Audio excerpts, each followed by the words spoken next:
balans la qaadanay doorashadu inay dhacdo waqtigii loogu talagalay ay ku qabsoonto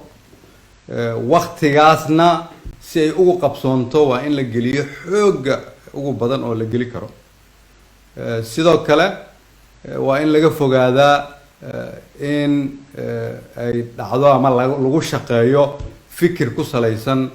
muddo kordhin sababtoo ah muddo kordhini waxay horseedi kartaa qalalaaso siyaasadeed mid amni iyo mid dastuuri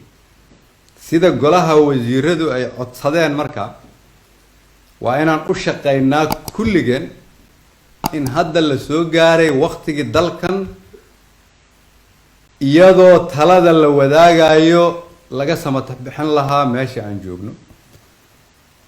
lana gaarsiin lahay doorasho